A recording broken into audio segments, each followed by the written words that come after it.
Hey, this is Amazing Reacts, reacting to another video on my channel. Today's video is why I quit playing Elden Ring. So, I did used to have a gaming channel. I'm working to move all the gaming stuff over to this channel, but one of the games that I love is probably the greatest, to me, the greatest game of all time will be Elden Ring. So, I'm interested in see his thoughts on it. Like, even after I finish playing the game, I always end up going back to Elden Ring. It's probably the game I've put logged in the most hours on, mostly because of the like how big the world is and exploring and getting all the secrets. But it is a game that's pretty near and dear to my heart. Even out like all the Soulsborne games, which Elden Ring was the first Soulsborne game I actually played. So that in itself it does have a special place. But let's see what made this person quit. And if you want to check out this video on your own, I will put the link of the video inside the description. When Elden Ring first came out in February, I thought I would never stop playing. With how much replay value games like Bloodborne and Sekiro gave me, I could only imagine how long I would I be able never to finished explore it Bloodborne. with its I vast finished world Sekiro. and hidden secrets. But I did to my love Sekiro. surprise, it wasn't long.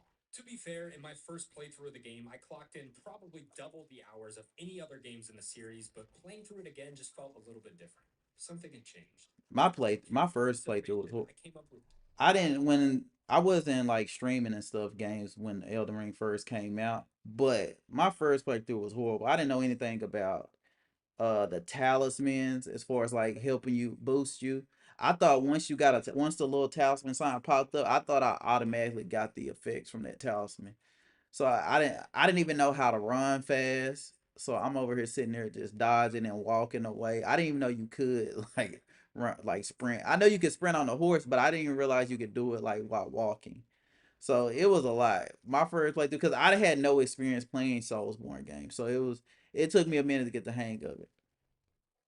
three reasons why I But I quit did beat it. playing Elden Ring. Number one, the open world. While I think FromSoft's attempt at creating an open world was incredibly successful, it So also open world is a reason sacrificed why not. the replay value that other Souls games have due to its layout within the open world. I think To that be fair, gives it this the is how replay most single value. player games are. You play through the game once and you end it right there. And that's totally fine with the amount Like of being content you straightforward is the unlock reason bringing why to the I table. One pretty much don't playthrough go is back to more than enough games. to get your money's worth. Which is why I don't have any real gripes with the game in comparison to other AAA titles. The problem lies within my expectations of a From Software experience. With the Why way he you not build the structure, dual once like you've been to an area yeah, once, man, grab that you with two don't really hands. need to do anything there again Pause. unless you need a Like why specific you one item. handing it? Once you know what an area such as Kaled has to offer, are you really going to go through it again and willingly fight every single enemy? Most enemies drop an incredibly Oh high yeah, yeah, level you of can't run weapons, and through the it. only real incentive for fighting them is, well, there isn't any. There's little reward for fighting enemies instead of just running past everything to the next side of grace, which puts a huge dent on the replay value in this game, considering that that's the core element that made this Mm. game successful. But you can say you could do that for any game, even if it's a straightforward game. You can run past them if you know what's gonna It's happen weird and that you the know open where world to go games game is next. supposed to allow for smoother playthroughs once you know where you're going, but what it really does is cut out tons of content for you on your future runs. I honestly think having a more linear experience is stronger for these types of games, Especially but the the open world does DLC. change your pace. I love the Then DLC. the exploration. One of the biggest selling points for Elden Ring was the fact that you could go anywhere and explore to uncover hidden secrets within the world. The problem with this in terms of replayability is that most of the things you uncover within the world are dungeons with reskinned enemies and bosses or unnecessary Now items that you'll never use. I will say, yeah, he is true on that on like the reusing the bosses, but like some of the areas that you go to in Elden Ring, it's like a brand like a lot of times when you do like side quests and stuff like that, it feels like a side quest. Like it feels like it's not a part of the main story. With Elden Ring, you can do a side quest and then about it, once you finish, you like, man, this should have been the main quest. Like it was so many like side things that you can do in areas you can go to that were just as amazing as the main story. So I'm not sure exploration would be such a bad thing. Use. Realizing this in my first playthrough really put a damper on my excitement for exploration. It was fun finding new areas or dungeons, but once Yeah. I knew how to get to the main areas I needed, exploring the world felt kind of pointless. And see the thing about that, once you go to those new dungeons, you always get something that you may not need it right then and there, but eventually, like if you play it long enough, you're gonna want to go through the different builds. and you're gonna need those items. So you're gonna need the talisman for like fate, the deal extra faith damage or something like that. Like it's it's the variety in builds is one of the things that I like about it too. Like you can go in as a like a mage, or you can just go in strength build. So I think exploring and getting all those talismans and weapons is good. My incentive in the beginning was bosses. I love bosses in these games, and I was determined to beat every single I one. lost it. I hated Some of the bosses. bigger I ones, lost I to so knew many that the bosses rewards I'd be starting getting off. would be useless for me, but it was still fun seeing what items I might discover. But after about 100 hours of doing this, it became clear that the biggest reward I was likely to get from exploration was either a reskin boss or a mediocre spell that I would never use. And to be fair, it's absurd for me Yeah, to but even eventually you whine might about this use it. considering the amount of content that there is in this game without including these And dungeons like and I said, puzzles, but I no am games biased on ever this felt stuff. like this. So Also, the these do multiplayer seem like valid exploration reasons, isn't but going to be as exciting in your like for standard me, build, it wouldn't be. regardless of how great the items or bosses are, since you already know what's coming. And speaking of bosses, number three, the boss fights. This is without a doubt the biggest reason I quit playing Elden Ring. I appreciate that they tried to approach them in a different way to appeal to newer players while also throwing veterans off, but I just don't think they executed this properly.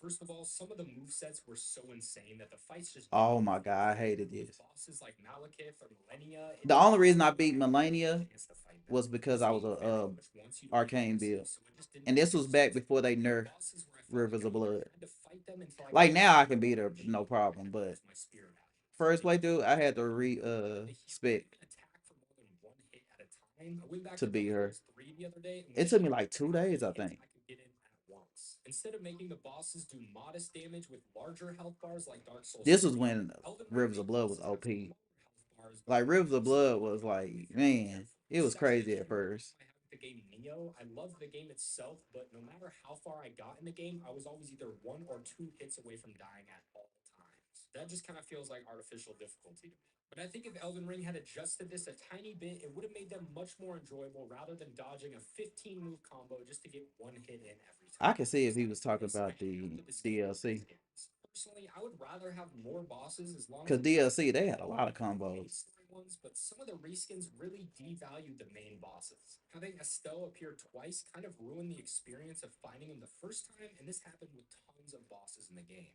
You can even find Margit again in the open world. I also didn't like how the Margit and Morgoth fights were so similar, even though they were both Yeah, fun. It felt the same with it was. Galifrey having his two forms. It just took away from the Yeah, experience and made the I fights will feel agree on that predictable one. to come back to in Like every Morgott playthrough. and Many Morgit of them felt way too easy or way too and hard, the first which isn't Elden really Lord. a good thing for me. It's more of an issue of how enjoyable they are. Obviously, you can fight Malekith a See, even now million this made me times in want to one do a go to bleed build. I complete haven't it perfectly, but done the an arcane fighting build in a itself long is never time. fun enough for me to want to do that. Someone like Gale, for example, could have a similar style of aggression, but I would still enjoy I trying feel to like you beat can her. say this for every game that you play Bosses, over and however, over are again. amazing because they are my favorite part of these games, and when they feel a bit lackluster, it really Like makes it hard if for I me to had to finish choose the which story. game I had to play over and I over won't for the even rest of my go into life, the I fights would too much choose because Elden those are Ring maybe over any the other best game bosses we've seen so far, but honestly, because they're of the both open really world. fun. I'd also love to see a PvP arena because that's another thing that made the game a bit stale for me. Duels are always pretty fun, but Oh, this is PvP is old because where we it have really a matters. PV. Oh, so Some he games probably use hasn't the seen the feature DLC dual yet. killers to avoid them just getting invaded out of nowhere and getting stomped on, but that's, part of the experience. Having a requirement of Yeah, because it killing is a multiple dual people that area. can invade Okay, so you this is makes old. sense, but it lacks the intensity it used to have. Now, if I invade, it's basically just an instant gank of Rivers of Blood spam. I think PvP is probably Yeah, what has the most potential to give these games replay value, and they still haven't quite managed to get it right. I still love Elden Ring, but I don't see myself playing it through again anytime soon. yeah, When Elden Ring yeah. So I can understand some of his reasons why. I understand. For me, a lot of the stuff that he said it would be a reason why I would replay it, or why I choose to replay it. Like even now, like I love Liza P, but once I got finished with Liza P, I didn't go back and replay it. I went right back to Elden Ring. Same thing with Sekiro. Once I finished Sekiro, I started to replay it again to try to get things that I missed. But even after that, it all leads back to Elden Ring. Even Where the Winds Meet. I love that game too. It's amazing. But after a while I was like, I'm gonna go back to Elden Ring and try a new build. So but I mean it's different opinions and different perspectives. But if you like that video, make sure you like and subscribe. And also you can comment below and let me know if there's any video idea suggestions that you have. and I will see you guys next time. Bye.